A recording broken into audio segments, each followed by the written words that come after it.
everyone, and welcome to the Zucre Recovery Life Podcast. Today we have Miss Shenai from New York City sharing her experience, strength, and hope with us. All right, Miss Shenai, it's all yours. Hi, everybody. Today we're recovering alcoholic. Um, I would like to start by saying that I grew up in a house where, well, my family. I already knew I had some people that with alcoholics because they drink, and I used to say I would never do that. I would never do that. And actually, the first time I had a drink was it was me and my brother. We was young. I guess my parents was somewhere with their friends. I was old enough to watch my brother, and my dad had these Core Lights cans, and he's like, "Come on, Nate, let's go in the back." So we went in the backyard, popped it open, and he took a sip. He's like, "Oh, that's nasty," and I did. I said, "Oh, that's nasty." And I'm like, "Oh, I would never drink," and I never drink. And then my actually first real with my cousins. They're not actually my cousins, but you know when your family have best friends, you call them your cousins. So yeah, we went to the store and they bought the Smirnoff Ice. So that was the start of my drinking. I had a Smirnoff Ice, and I'm like, okay, but it was actually occasionally, like when I got older and I went to high school and people was drinking and stuff. But I was doing it occasionally, just like on the weekends. And as I got older, um, my grandmother, and I forgot what year she passed. 2000, it was about 2012. She passed away, and I suffered with great depression, but I did not drink. I was still like a regular drinker. I didn't drink. I just wasn't sleeping. I just wasn't sleeping. And then I graduated high school, and I got a job as a dental assistant, and I could say that's when I started like buying my own drinks, like on the weekends. Cause you know everybody, oh, it's Friday, let's drink. So I'm like, okay.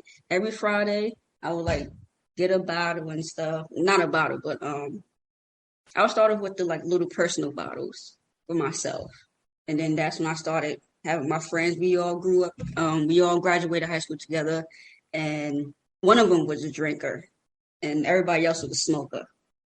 So I felt like yeah, um, I could drink how they drink because I didn't know how to drink. Like, so they drunk every weekend after work. Oh, yes, we made it through a stressful day of work, week work. So let's go drink, even right after work. So I got used to that. Then I started doing it by myself. Had a standing, and my mom, she saw that I was drinking, and my mom stopped drinking.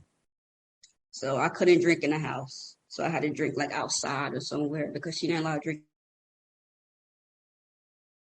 But downstairs, I had like a little area downstairs that I would drink and stuff. But I never got over drunk, like blacked out drunk until later on. Until my biological father passed away. Passed away 2015. And it was the beginning of the year, January 12th. And I remember it like it was yesterday. I was working, coming off of I used to work at a dental assistant back then. I work at the post office now, but dental assistant back then. And when my boss took it off, I took off. So that was our vacation. I'll say the New Year's Eve, New Year's vacation to Christmas. And I was like, Dad, I want to see you. I called him. I said, I want to see you. I want to see you. He said, "Oh no, I don't want you over here because he was addicted to heroin, but he wasn't addicted anymore. But the live place that he was, it was other addicts there, and he didn't want me there by myself going over there. So I understood it, and then yeah. Next thing I know, I remember it was a Wednesday. I was so happy to get off work. I'm like, yes, only 2 more days, and I'm sitting in my room, and my stepdad, I call him my dad, but he raised me basically. We was up. I was in my room, all happy. He was in that room, And my cousin called, and she doesn't call me like that. Just like one of the cousins where we check in once in a while. She's a close cousin. We don't like talk like all the time. So she called me so surprised. I'm like, hey, cuz. He said, oh, are you home? I said, yes. He said, oh, my mom want to talk to you. And she gave me the phone and he said, I'm calling to say that your dad's in the hospital. I said, what? They said, yeah, he's not doing good. He's So my dad, he came out. He said, "What happened? What happened?" He said, "Oh, my dad's in." I said, "My dad's in the hospital." I was so nervous. I was shaking and everything. And so he drove me there right away. No question. He drove me up to the hospital because I had my other cousin there, his cousin, my cousin. They was up there. So I found out that he had suffered with a brain aneurysm, and they found him in McDonald's. People thought he was sleeping, but he wasn't. And uh before he went there, the lady, the building, got the security lady at the desk to make sure people sign and stuff. She said, yo, it was just like he was regular. He got his morning newspaper, his coffee. He was going to get his coffee from McDonald's. He's like, yeah, he was talking fine.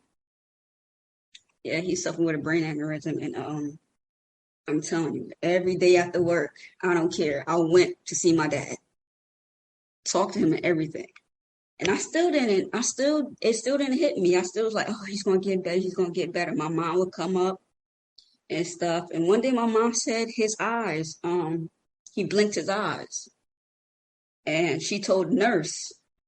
And then my mom said the next day she came, they had his eyes taped, like the tape over his eyes. I'm like, wow. And she kept praying and praying. And they just came up to me and said, we can't have him here no more because we don't see no progress. We want to take the breathing tube, and if you don't breathe, then that's it. And I haven't had to let my dad go. I still didn't cry, but I drank. Tony, I drank. That's when I started blacking out and stuff. That's when I got crazy with it. And ever since that, I've been like holding my feelings in, all of my emotions, whatever it is, I just drank it away, and it got worse. And that's when I started like being violent. I cursed my mom out, my dad, everybody around me. If I had a drink, do not bother me, or you're getting cursed out. And my parents knew that. So if I was in the backyard and they knew I was drinking, they would not come back there and bother me at all. They would let if anybody like came to the house like visitors, they like just make sure. They like, I don't think you want to go back there. She's drinking. And one of my dad's cousins, he lived on a block like 3 doors down. He said he was one of the persons that didn't. He said, "Oh, it's fine. I know her." And he went back there and said hi to me, and I cursed him out. I didn't even know because I was already blacked out drunk. And to this day, he understands because we apologize and stuff. So I made my amends. He said, "Oh no, no." Yeah, so that's how it started, and I feel like there's more to it, not just my dad, and I'm still like working on it to find like my triggers and stuff. But yeah, that was my biggest trigger. My dad passed, and it hit me hard. But I love my dad, and yeah, this got spiraled out, and the re my my breaking point was my job. It was a manager. He is so rude. He does not know how to talk to people. And I like try to keep away. I do my work, but it was like, one instance, he had to talk to me and he talked to me so badly. And I just, what we do? We drink. I'm going, oh, I had a rough day. Drink, drink, drink. I was drinking because of him. Every time I would drink every day because I'm like, oh my gosh.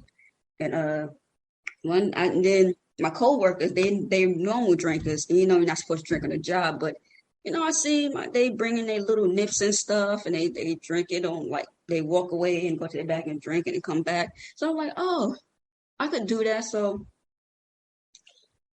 October 17th, I bought a bottle, like a personal bottle of vodka. I poured it in a water bottle. And as I was going to work, I was drinking it. I wasn't sipping it. I was like drinking it like juice. And I was fine when I got to work, but as I was working, it caught to me and I blacked out. And my supervisor was there. And I remember everything. I was going in and out, in and out. He was saying that I was leaning up on like one because I was leaning up on my phone. And he said that he asked me about okay. I said, yeah. He said I was slurring my words. I couldn't stand up on my own. He knew what was up, but I'm a good worker. He was trying to like let me go home before anybody saw me. But knowing me, you know how I get rowdy and stuff. So he said that I don't remember none of this. He said that he walked me to the office, like their little room. He said that I was falling all over the place. And everybody sees in the post office. So he was like, you should go home. Come back to me so I could sign you out. So you know what I did? I was angry. I don't know why I was angry. I was just angry. So I walked, got my bags. I left my badge. I left my badge there. So lucky that I was one of the coworker that I work with. He's so cool and he got my badge. He actually had my badge, so he took my badge. He was going to give it to me. He's like, yo, but I was like walking real fast out the building, so he held it for me. And yeah, so as I was walking out, my supervisor, when he said, because the brief when you come back, you gotta sit down with the union stuff.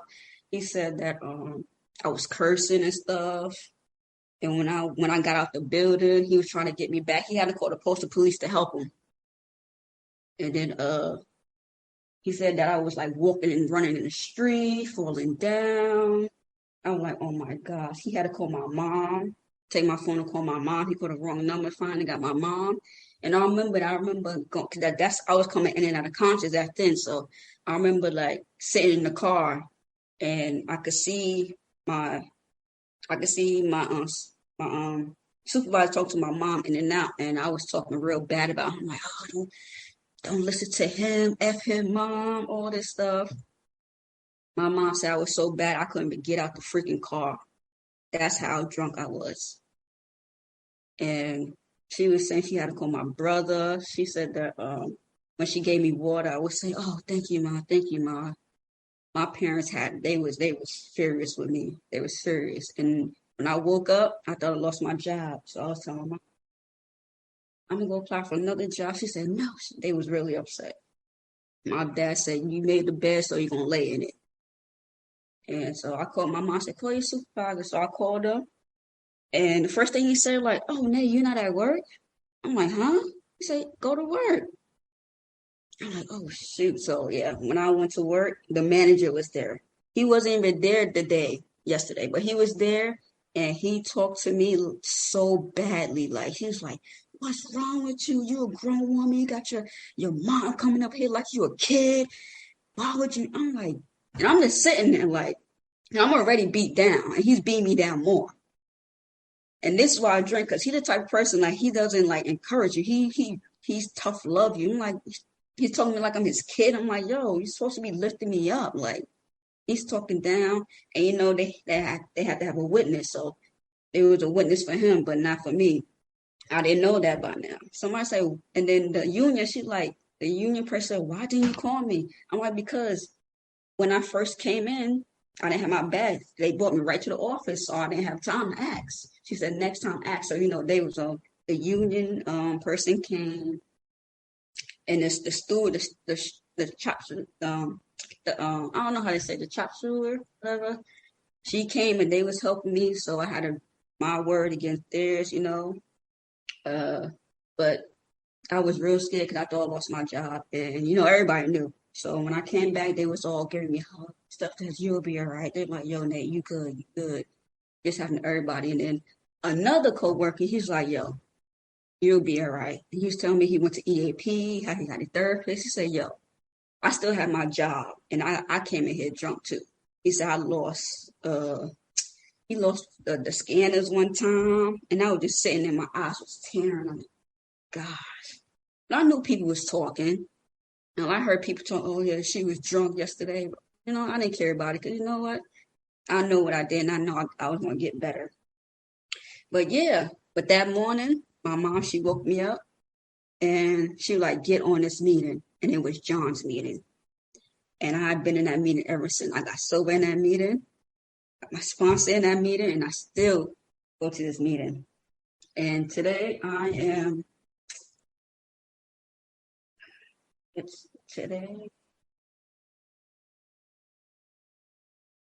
keep track of how many days I have. But today, I'm a year and 9 months.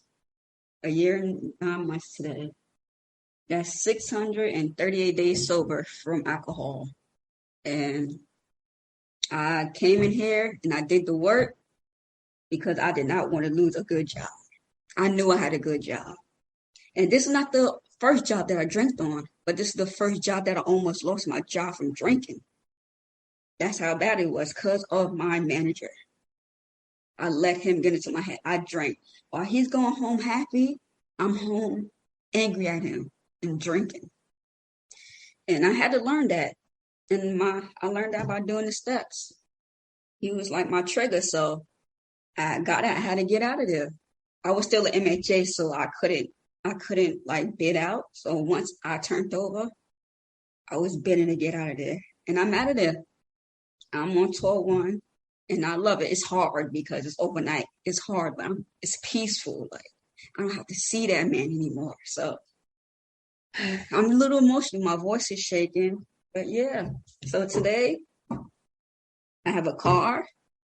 I bought it last year, September, in cash. I have a girlfriend. I'm just grateful for AA. I really am. And next year I'm planning on moving. Yep, planning on moving. Finally out of the nest. And yeah, that's it.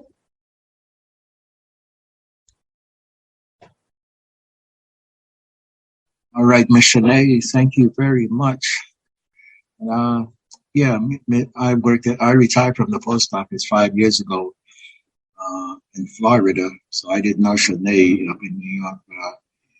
Thank you, Shenai. Yeah, I worked at Tour 1 as well for about 15 years. Mm-hmm. You do have a great job, and I'm glad, your higher power helped you to keep that job. Yeah. You're coming down to Florida. It's still coming down? Yeah. Yep. Any time frame yet? Like around August or the summer. So hopefully this is my last winter here. Okay, so a year from now. Yeah. A year. Okay, mm-hmm. Fantastic. And I met Shenai and her parents last year. It was around, I think we met in September. Yeah, September of last year when I went up to New York. I grew up in Brooklyn. I've been in Florida since 78. I was happy to meet up with Shenai and some other people. Yeah, very happy you found the Zoo Crew, Shenai. Very happy you stuck with us. Very happy you have maintained your sobriety. When is your 2 years? October 18th.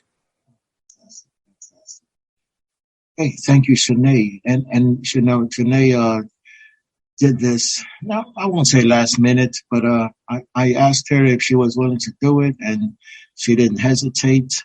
And I just asked her this morning, actually, less than 3 hours ago. Yeah, you did. She was willing to do it.